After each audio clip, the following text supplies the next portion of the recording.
sembang di dalam Dharma. Namo Sang Hyang Adi Budaya, Namo Buddhaya. Namo Buddhaya.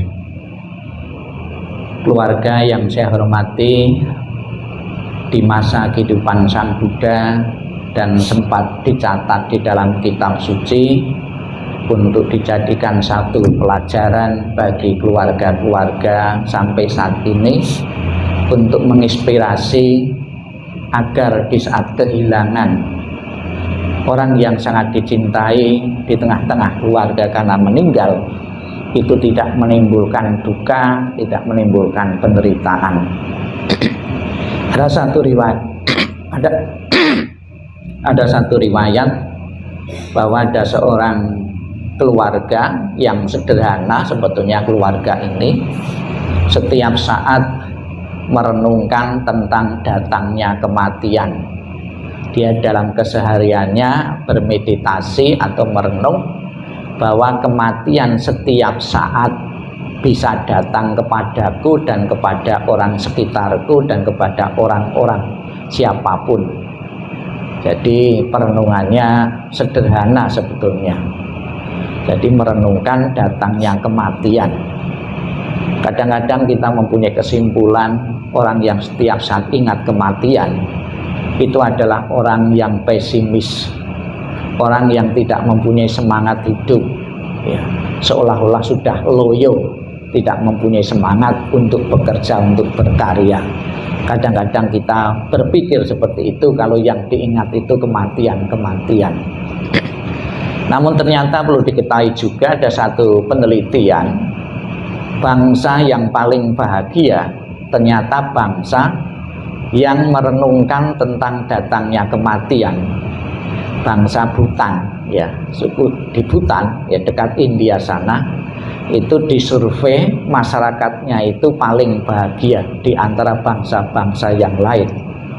Mereka merenungkan tentang datangnya kematian, justru hidupnya itu jauh lebih bahagia dibanding dengan bangsa-bangsa yang lain.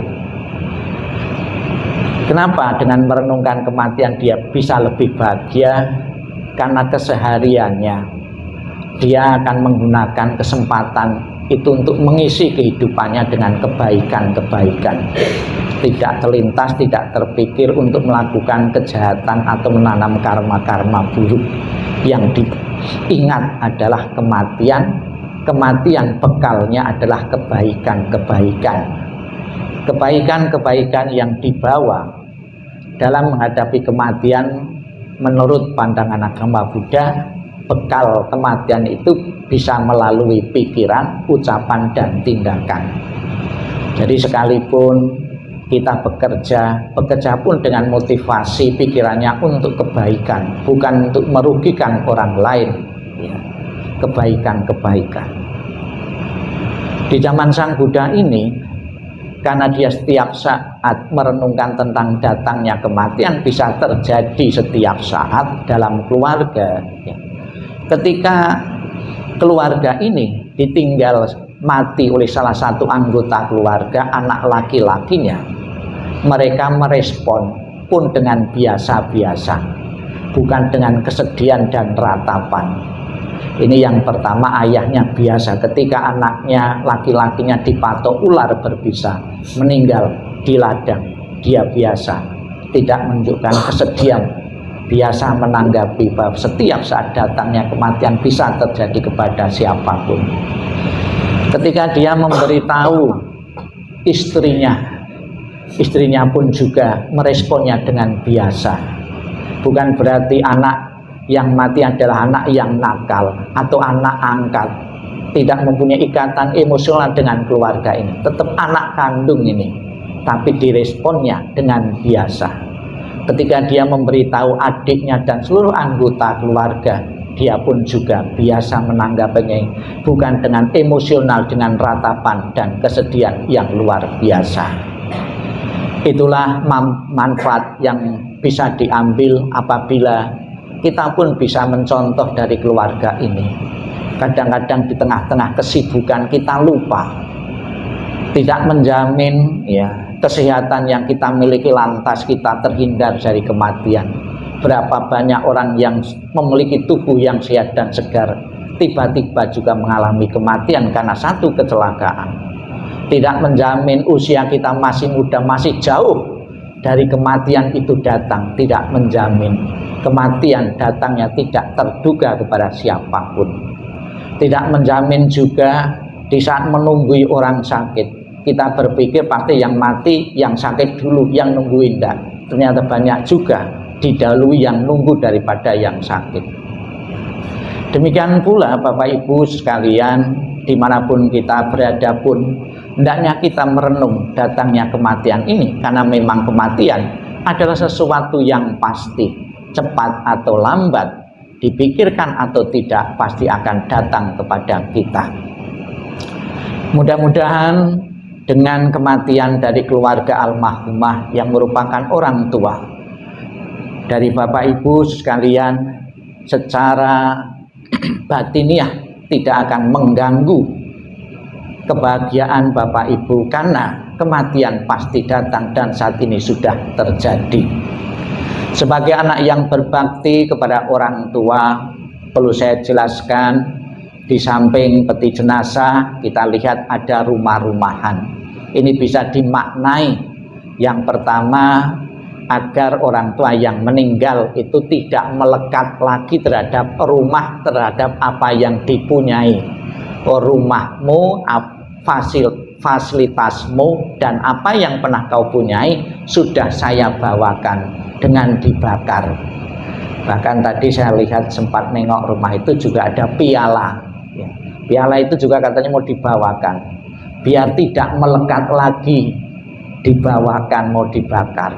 Ya, ini ya simbol agar tidak melekat lagi terhadap apa yang dipunyai di dunia ini. Sebab seseorang yang sudah meninggal masih melekat terhadap apa yang dipunyai, ada yang mengatakan gentayangan, ya, tidak mau pergi. Maka apa yang dipunyai, rumah, fasilitas kehidupan dibawakan semua dengan dibakar, ya. Kemudian yang kedua adalah simbol bakti dan hormat. Sebagai seorang anak yang berbakti, kita selalu memikirkan nasib orang tua kita di alam sana. Agar orang tua di alam sana, gambaran pikiran kita, masih mempunyai rumah, tempat tinggal.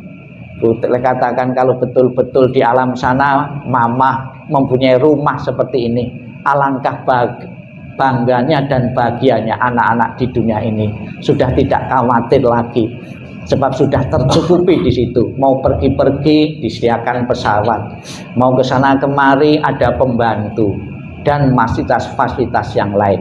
Itulah gambaran anak yang berbakti, selalu memikirkan orang tuanya baik di dunia ini maupun di alam-alam sana.